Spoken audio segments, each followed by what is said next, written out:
आपल्या प्रवचनाने समाजात गैरसमजुतीनं खतपाणी घालणाऱ्या तथाकथित विद्वानांची गुरु गय करत नाही।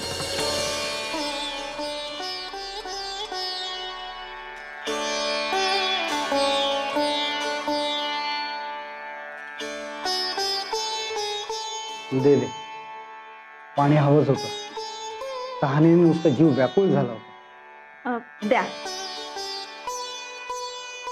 काय पाणी दिलं म्हणून दक्षिणा देऊ की काय त्याची? अहो औषध द्या। तुम्ही त्या वैद्यभुवांकडे जाणार होतात आपली मुलाची आज पूर्ण व्हावी म्हणून औषध आणायला। आणलीत का औषध? नाही, वैद्यभुवा घरी नव्हते। बरं, मी काय म्हणते, आपण इतकी वर्ष मूल होण्यासाठी वाट पाहिली, अनेक हकीम केले, वैद्य केले, पण कशाचा म्हणून उपयोग झाला नाही। माझी ओटी रिकामीच राहिली। मलाही आता ह्या सगळ्याचा कंटाळा आलाय, त्यामुळे आपण आता हे सर्व उपाय बंद करूया। आणि काय बोल, मी ऐकतोय। म्हणजे मला असं म्हणायचं होतं, आपण स्वामींना शरण जाऊया। स्वामी नक्की आपल्याला पुत्रप्राप्तीचा वर देतील। हाच एक शेवटचा उपाय दिसतोय मला। वाह, काय बुद्धी आहे तुझी। तुझी अक्कल त्या चुलीपुरतीच ठेव बरं का। उगाच भलत्या ठिकाणी पाजळू नकोस। त्या स्वामींकडे आपण भीक मागायची मूल दे म्हणून? अगं ते काय देव नाहीये तुझं झोळीत पुत्र सुख टाकायला। अगं साधा भोंदू येतो। आणि हे बघ, गावातल्या इतर लोकांसारखं तू त्याला देव मानायला लागू नकोस। आणि तू काहीही काळजी करू नकोस, आपण इतर अनेक उपाय करू। पण मूल नाही, आपल्याला मुलगाच हवाय, तरच वंशवृद्धी होईल आणि मोक्ष मिळेल ना। आपल्या नशिबात पुत्रप्राप्ती आहेच। हे बघ, तू एक काम कर, मला जेवायला वाढ, भूक लागली।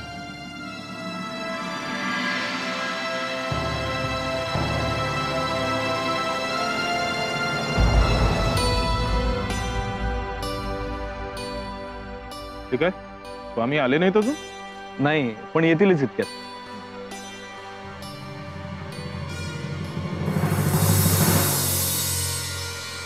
सुंदराबाई, हे काय? जे दिसतं तेच आहे। आज मी माझ्या हाताने बनवलेला नैवेद्य स्वामींना देणार आहे। पाहताय ना, मी स्वामींसाठी भोजन आणले आणि स्वामी मी आणलेलं नैवेद्यच ग्रहण करतात। ते ताट परत घेऊन जा। हो, पण का? हे बघा, स्वामींना मी आणलेला नैवेद्यच अधिक प्यारा आहे, कारण मी त्यांचा लाडका आहे, त्यामुळे ते मी आणलेला नैवेद्यच खाणार। गैरसमज आहे तुमचा।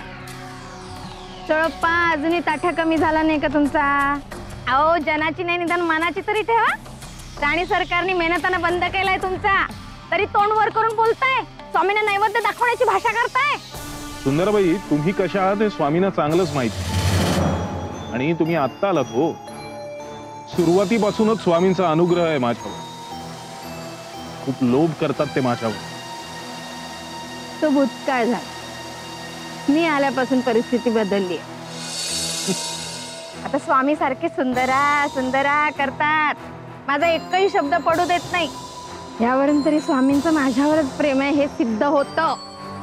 सुंदराबाई, शेमड पोर देखील तुमच्या या बोलण्यावर विश्वास ठेवणार नाही। विश्वासघात करणाऱ्यांनी विश्वासाच्या गोष्टी करू नये चोळप्पा।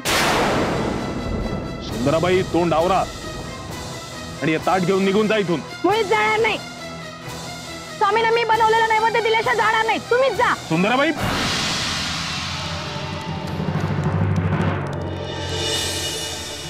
ते पहा, बघितलं काय?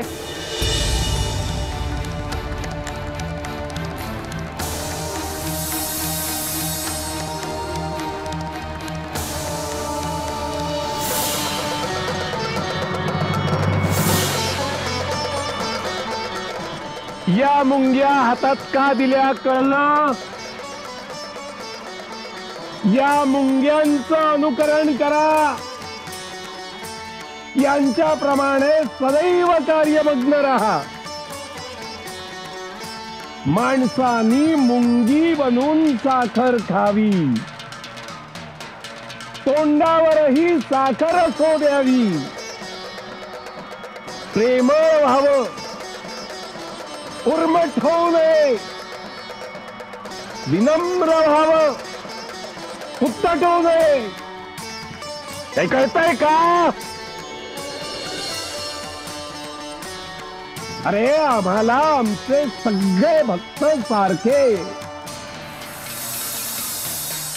सगळ्यांवर आम्ही सारखीच प्रीती करतो. अरे नैवेद्यावरून कसले भांडतात? एक दिवस तू आण नैवेद्य, एक दिवस तू आण नैवेद्य. झालं, मिटला प्रश्न. त्यावरून एवढं भांडायचं काय? आज मी चोळप्पाचा नैवेद्य खाणार आहे.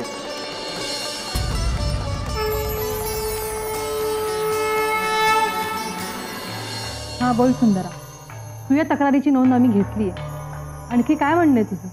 अहो राणी सरकार, त्या चोळप्पाचा मेहनताना बंद केल्यापासून तो आणखीनच बिथरलाय. त्याची आवक बंद झाल्यामुळे लोकांवर सूड उगवतोय तो. अंधाधुंद लुटमार चालली आहे त्याची. असं म्हणजे सुधारण्याऐवजी आणखीनच बिघडत चाललाय तो. पण मी सांगते म्हणून नका हो विश्वास ठेवू. तुम्ही स्वतः या आणि खात्री करा, खरं काय आणि खोटं काय. हो, आम्ही नक्कीच येऊ, या गोष्टीची शहानिशा करू. आणि तो खरंच दोषी आढळला तर कारवाई देखील करू. हो राणी सरकार, आणि आजच या. आज आज काय? आज गावामध्ये पुराणिक बुवांचं प्रवचन. स्वामी येणार आहेत. स्वामी येणार म्हणजे भक्त येणार स्वामींचे गाराणे घालायला. आता प्रत्येक भक्ताला स्वामींपर्यंत पोचता येतं का? नाही. तर त्या संधीचा फायदा हा चोळप्पा उठवतो. तो सांगतो भक्तांना, मी तुम्हाला स्वामींपर्यंत पोचवतो म्हणून. आणि मग त्या मिशानं भक्तांकडून पैसे उकळतो. आज रात्री तो बरेच पैसे उकळणार आहेत. राणी सरकार, तुम्ही या आणि प्रत्यक्ष डोळ्यांनी बघा आणि चोर मुद्दे माला सकट पकडा. ठीक, प्रवचन संपण्याच्या वेळेपर्यंत आम्ही तिथे येऊ. राणी सरकार, तुमच्यासारख्यामुळे आम्हा बाळाबापड्यांना दिलासा मिळतो. देव तुमचं भलं करू, तुमचं राज्य भरभराटीस येऊ दे. धन्यवाद राणी सरकार, धन्यवाद.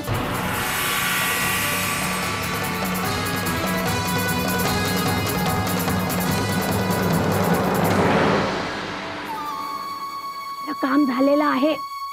राणी सरकार कबूल झालेत. त्या आज रात्री चोळप्पाची चोरी पकडायला इथे येणार आहेत. आपल्यातल्याच एका माणसानं प्रवचन झाल्यानंतर चोळप्पाला जाऊन सांगायचं की मला स्वामींकडे गाराणं घालायचं आहे. आणि चोळप्पाला पैशाचं आम्ही दाखवायचं. चोळप्पा जसे ते पैसे घेण्यासाठी पुढे येईल तेव्हाच राणी सरकार तिथे हजर होतील आणि चोळप्पाची चोरी रंगे हात पकडतील.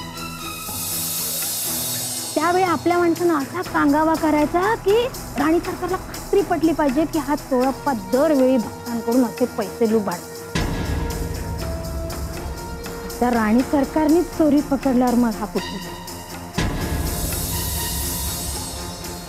त्यावेळेला असा धडा शिकवणाऱ्यानं मिळाला, चांगलाच याद राखेल. निघा तुम्ही.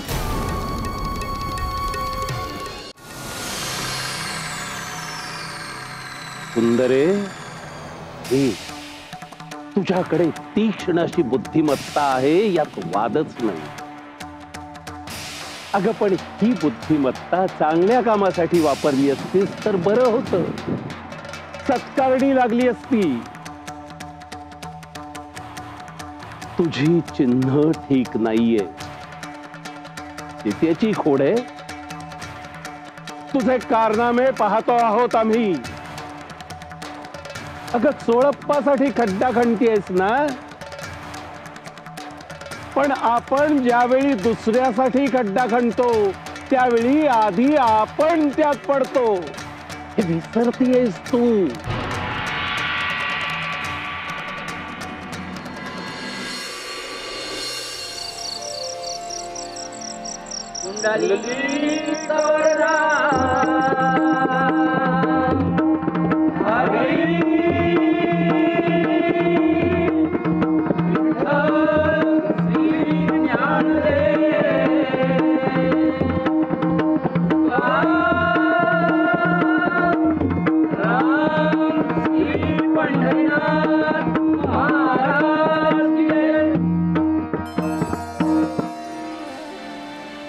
तर मंडळी, आपल्या धर्मात 4 पुरुषार्थ सांगितले.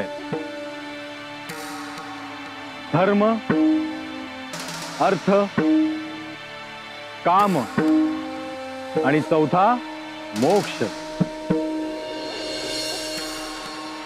या जीवन मृत्यूच्या फेऱ्यातून आपली मुक्ती व्हावी, आपल्याला मोक्ष मिळावा असे सगळ्यांनाच वाटत असते.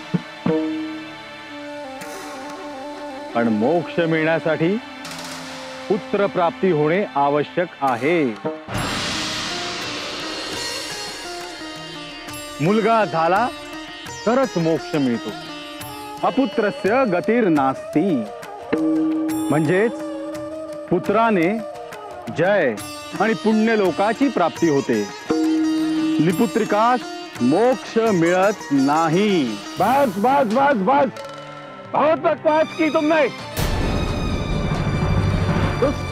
नुसती बाचकाय बडबड करून तोंडाची वाफ वाया आवडतोय. तुला इथे प्रवचन करायला दिलं हीच आमची चूक झाली. अरे प्रवचनाचं उद्दिष्ट काय आणि तू हे करतोयस काय?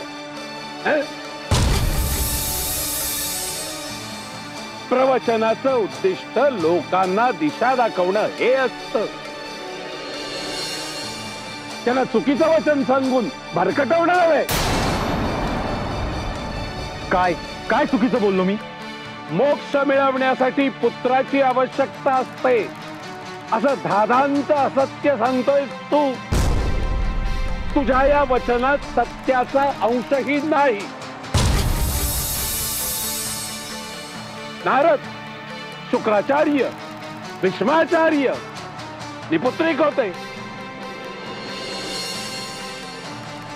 म्हणजे काही त्यांना गती मिळाली नाही. त्यांना उत्तम गती प्राप्त झाली. अरे प्रवचनाचं व्यासपीठ हे लोकांना भक्ती मार्गाचा ओढा निर्माण करण्यासाठी असतं.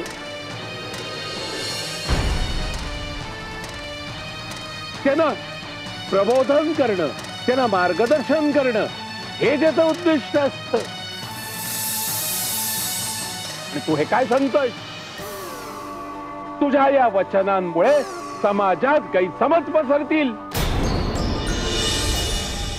मोक्ष पुत्रामुळे नव्हे, ज्याच्या त्याच्या कर्मानुसार मिळतो. बलकर्म केले तर पुत्र असूनही मोक्ष प्राप्ती होणार नाही.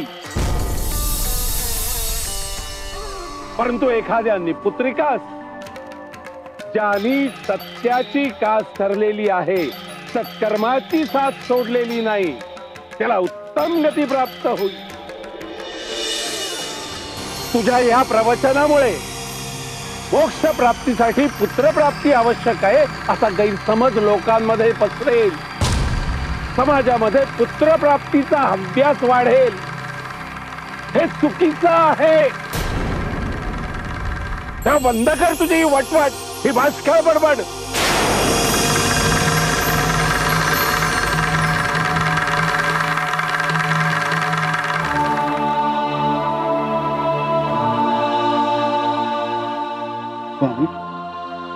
आपल्यामुळे सत्य काय ते उमगलं. माझ्या समजुतीचा फोलपणा माझ्या लक्षात आला. मला क्षमा करा स्वामी.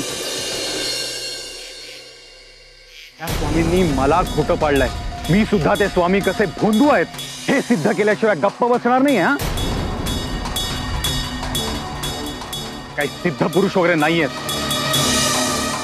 त्यांचं हे सोंग उघड केल्याशिवाय गप्प बसणार. चोळप्पा, हो यांचं एक काम आहे तुमचं. कसलं काम आहे? यांची जमीन राजांनी जप्त केली आहे आणि ती परत मिळवून देण्यासाठी स्वामींनी मदत करावी अशी यांची इच्छा आहे. त्यामुळे त्यांची सगळी ददात कमी होईल आणि पैशांची चणचणही दूर होईल. यात तुम्हालाही फायदा. कसला? जमीन मिळाली तर आणखी दे. काम होईल ना माझं? झालंच म्हणून समजा. चोळप्पा,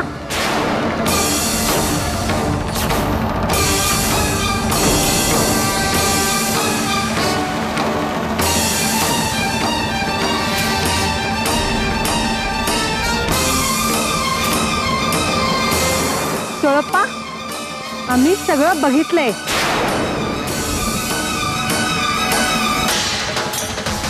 बघितलं तर राणी सरकार, मी सांगितलेला शब्द खरा होता की नाही?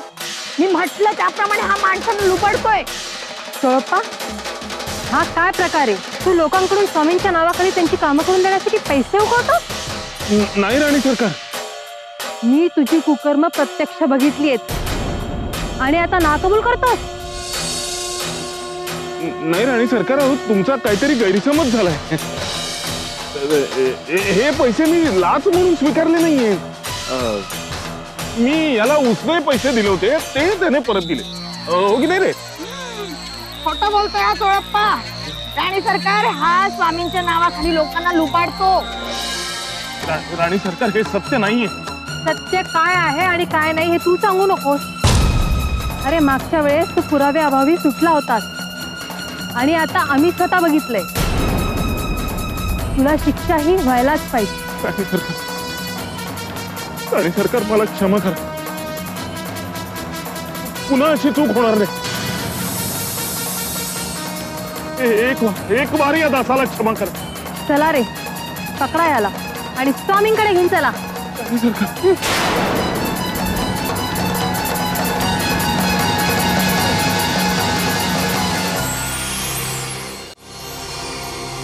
स्वामी,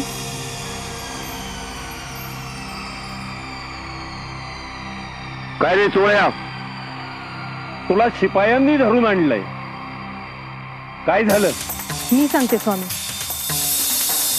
स्वामी, आम्ही या चोळप्याला आपल्या सेवेकऱ्याकडून लाच घेताना रंगेहात पकडले. कित्येक दिवसापासून या चोळप्याच्या तक्रारी आमच्याकडे येत होत्या की आपल्याकडे येणाऱ्या भक्तांकडून हा चोळप्पा प्रत्येक गोष्टीसाठी पैसे खातो. त्यासाठी आम्ही स्वतः इथे छाननीसाठी आलो आणि याला पकडलं.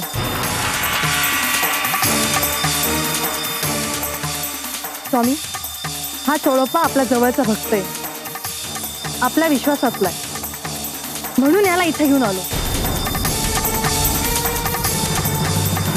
आता याचं काय करायचं हे आपणच ठरवा. स्वामी स्वामी स्वामी, माफ करा स्वामी. स्वामी, चूक झाली माझी. कृपा करा माझ्यावर, कृपा करा. या आधी ते पाय सोड. अरे ज्या हातांनी दुराचार केलास त्याच हातांनी आमचे पाय धरताय. हा विचार आधीच करायला पाहिजे होता. आता आम्ही तुला मदत करावी अशी अपेक्षा करतोय. शिपायांनो, घेऊन जायला. स्वामी, आता तरी दयानंद व्हा. स्वामी, या दासाने कायम आपली मनोभावे सेवा केली, या पुढेही करेल. पण आता या आपत्तीतून सोडवा स्वामी. पकडा पकडा या भ्रष्टाचारी माणसाला. चला. एक चकार शब्द बोलू नकोस. आणखी एकाला पकडून न्या.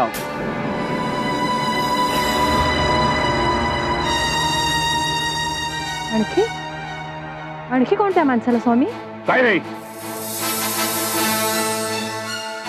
तुझी जमीन जप्त झाली होती ती सोडवण्यासाठी तू चोळप्पाला पैसे देत होतास. यालाही पकडा. लाच घेणारा जेवढा जबाबदार असतो तेवढा लाच देणाराही दोषी असतो. घेऊन जा याला डांबा तुरुंगात. यात माझी काही चूक नाही स्वामी. मग कुणाची चूक आहे? सुंदराबाईची.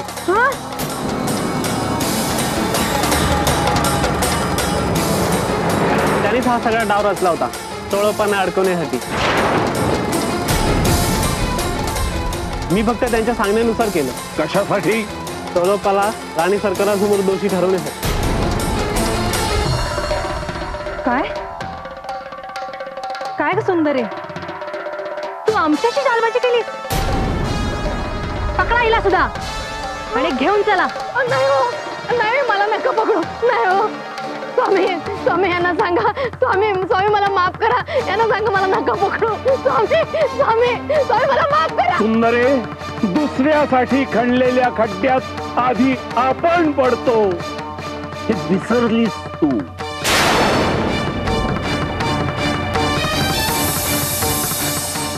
स्वामी, आता यांचं काय करायचं हे तुम्हीच ठरवा. तुर्तास यांना सोडून द्या.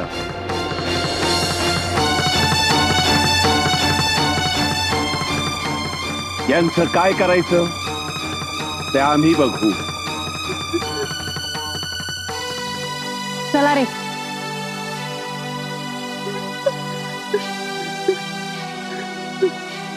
सोळ्या,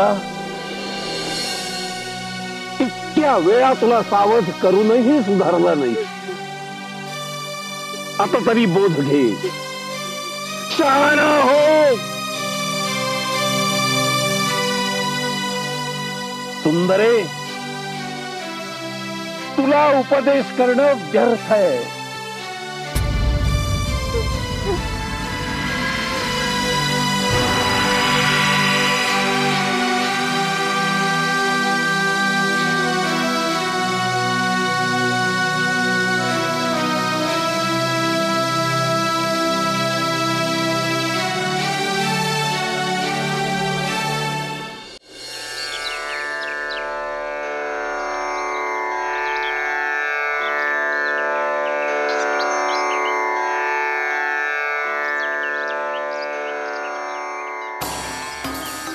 हे स्वामी पहा कसे आरामात गादीवर झोपले. बरी संधी चालून आली.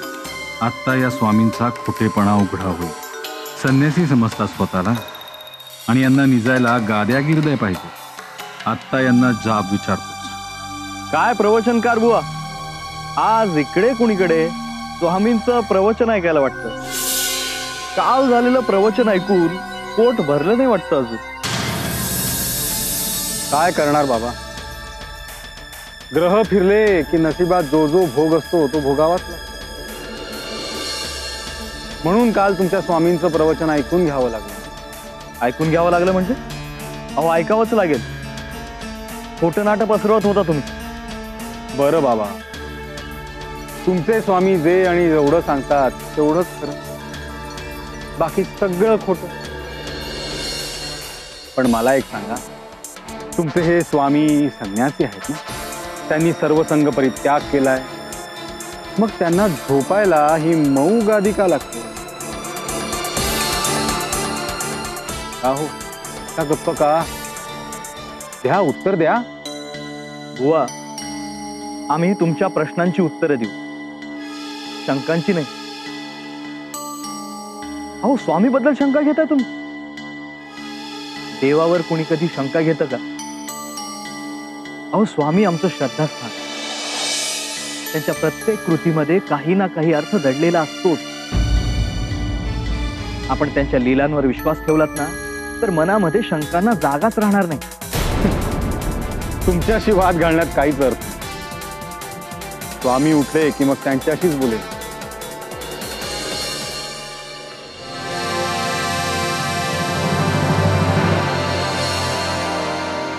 स्वामींची स्वारी कुठेतरी निघालेली दिसते. चल, ही संधी आहे. जाऊ आणि स्वामींना जाब विचारू. थांबा स्वामी, मला जरा तुमच्याशी बोलायचं आहे. आम्हाला वेळ नाहीये. अहो स्वामी, मला महत्वाचं बोलायचं आहे. बरं, आम्ही कडप गावाजवळच्या टेकडीवरील मंदिरात जातो. तिथून आल्यावर बोलूया. कुठं जायचंय की आमच्यापासून पळ काढायचं कळतंय हो आम्हाला. आज मी या स्वामींना काही सोडणार नाही. आज काही झालं तरी मी यांना जाब विचारणार. स्वामी, मीही येतो तुमच्यासोबत. असं आमच्या बरोबर मंदिरापर्यंत येशील? हो, का नाही? बर, चल तिकडे मंदिरात जाऊ आणि बोलू.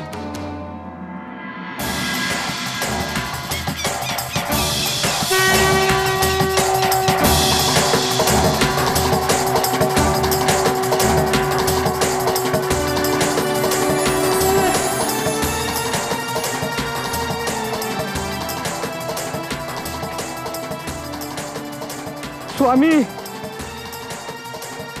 स्वामी, एक पाऊलही चालवायला होत नाही हो. हो, पाय सुद्धा गोठून गेलेत स्वामी. नाही चालवत आता. आम्हाला इथेच थांबण्याची परवानगी द्या स्वामी. केवढी खडाक्याची थंडी पडली आहे. ही शाल तरी घेऊन जा, थंडीने घाटायला होईल.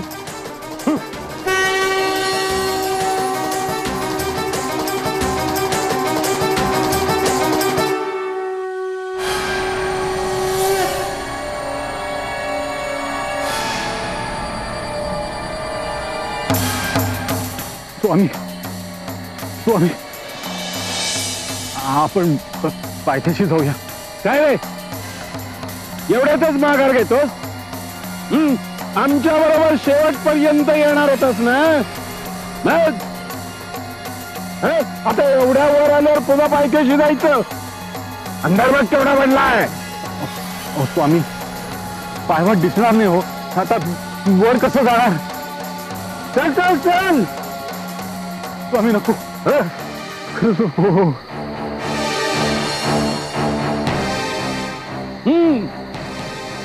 असं म्हणतोस?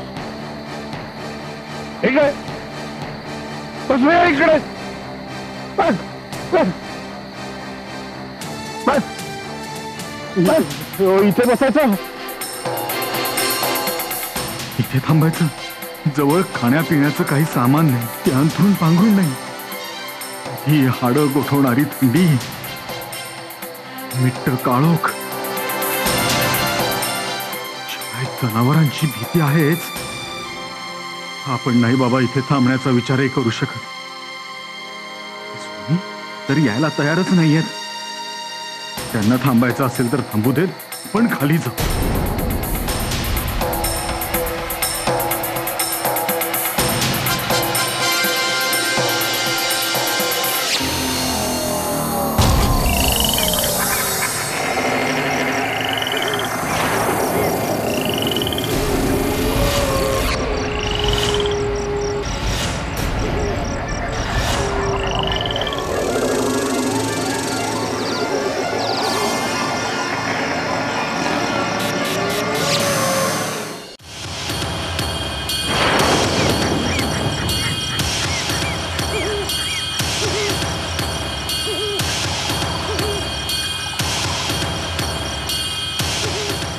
स्वामी, स्वामी, स्वामी, स्वामी, अरे आम्ही इथे आहोत.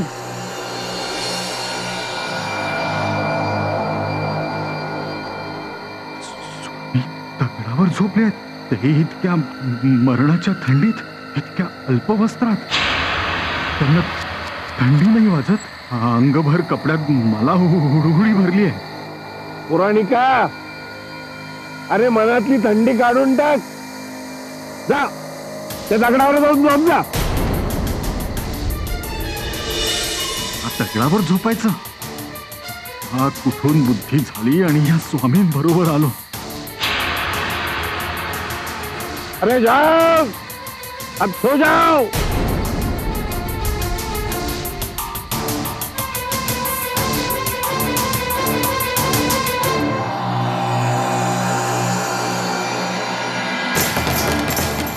अरे बाप रे, ही झुंबरी थंडी आणि आत ही थंडगार शिळा. यावर झोपलो तर बर्फ होईल आपला. तो सुटणार नाही, जमणार आपल्याला.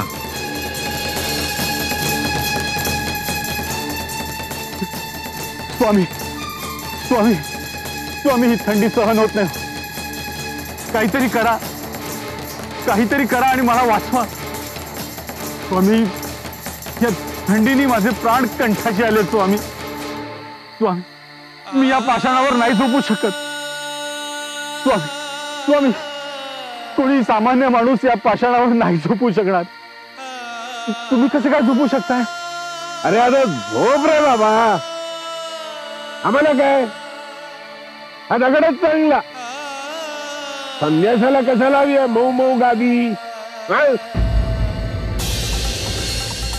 तुमचे हे स्वामी संन्यासी आहेत ना, त्यांनी सर्व संघ परित्याग केलाय, मग त्यांना झोपायला ही मऊ गादी का लागते? स्वामी स्वामी, मला क्षमा करा स्वामी. मी तुमची निंदा केली स्वामी. तुम्ही असामान्य आहात स्वामी. कुणीही सर्वसामान्य माणूस या पाषाणावर नाही झोपू शकणार. तुम्ही तुम्ही साक्षात भगवंताचा अवतार आहात हे पटलंय मला. आज तुमच्या दिव्यत्वाची प्रचिती आली स्वामी. मला क्षमा करा स्वामी.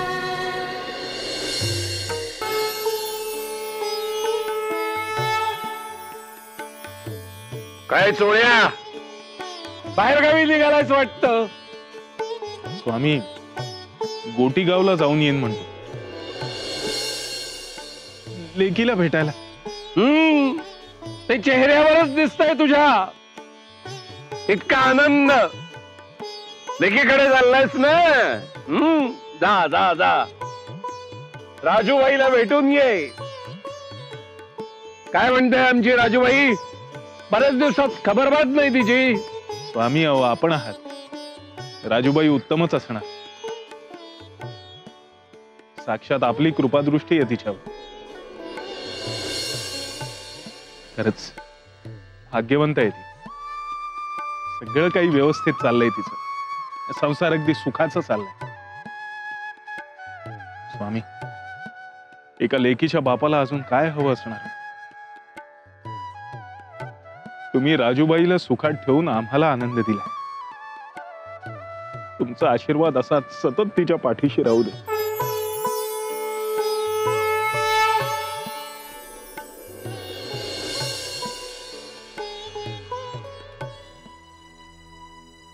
स्वामी,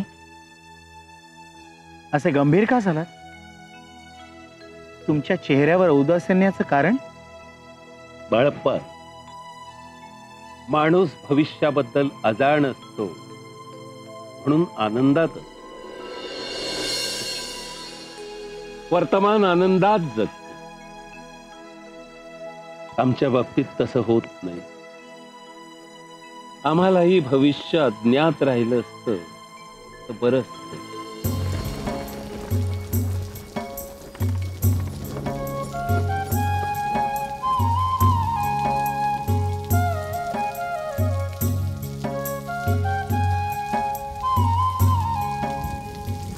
कित्येक दिवसांनी या घराचं दर्शन झालंय ना?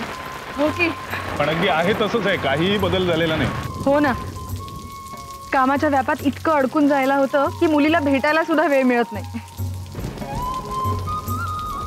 मला तर वाटतं आपली राजूबाई आपल्याला पाहिल्यानंतर नुसती नाचायला लागेल. आपल्याला काही कमी आनंद होणार आहे का?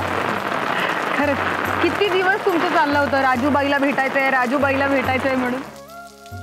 आज काय तो योग जुळून आला. पण काय हो, स्वामींच्या कृपेने पोरीचा संसार अगदी दृष्ट लागेल इतका सुखी चाललाय हो. बरं चला आता आतमध्ये. या पिशवीत काय भरलं एवढं? अरे असं काय करताय? तिच्या आवडीचे लाडू आणले. चला चला.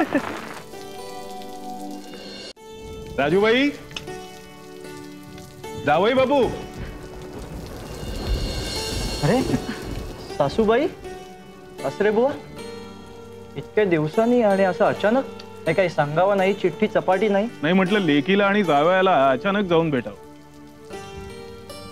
कसं आहे, अशा अनपेक्षित भेटीमध्ये मोठा वेगळाच आनंद असतो. तुम्ही कसे आहात आणि लेक कशी आमची?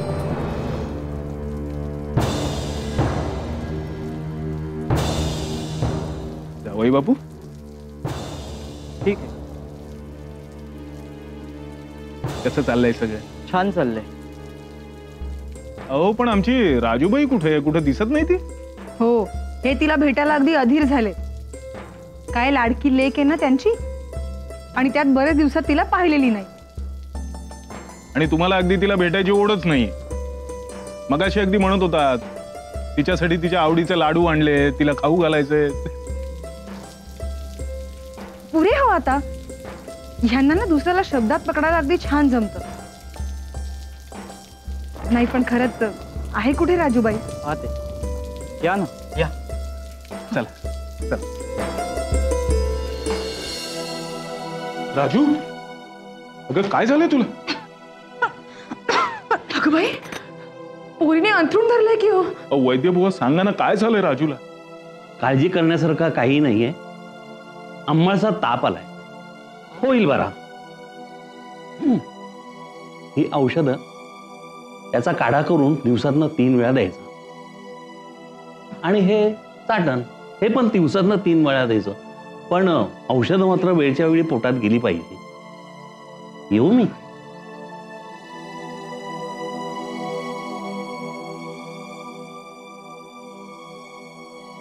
राजू, एवढी वाढली आहेस? सोन्यासारखी पोर म्हणजे सुकून गेली नुसती. आणि काय ग, आजारी होतीस तर कळवता नाही आलं? आम्ही इथे आलो तर तुला हसत खेळतं पाहायला, आणि इथे येऊन बघतो तर काय आहे हे? आई, अगं काळजी करण्यासारखं खरंच काही नाही आहे. थोडा ताप आलाय इतकंच. मला काय होणार आहे? मी आहात ना एवढं प्रेम करायला. महत्वाचं म्हणजे स्वामी आहेत, मग कसली चिंता? स्वामी आहेत म्हणून तर सगळं व्यवस्थित चाललंय. आणि तुझ्यावर तर स्वामींची कायम कृपा दृष्टी आहे. आई, अगं किती दिवसांनी आलात तुम्ही. आल्यासारखे 2 दिवस राहा, थोडा विसावा घ्या. मी जेवणाचं बघते काय ते. अजिबात नाही. तू अजिबात उठायचं नाहीये संतरुणावरून. जेवणा खाण्याचं काय ते मी बघते. आणि तू ठणठणीत बरी होईपर्यंत मी इथून कुठेही जाणार नाहीये. जावई बापूंना विचारते जेवणाचं कुठे काय ठेवलंय. तू फक्त बरी हो बाई. ओ राजू, तू इथे खुशाल असशील या भरवशावर आम्ही तिकडे निर्धास्त असतो. पण तू जर अशा अंथरुणावर पडून असशील तर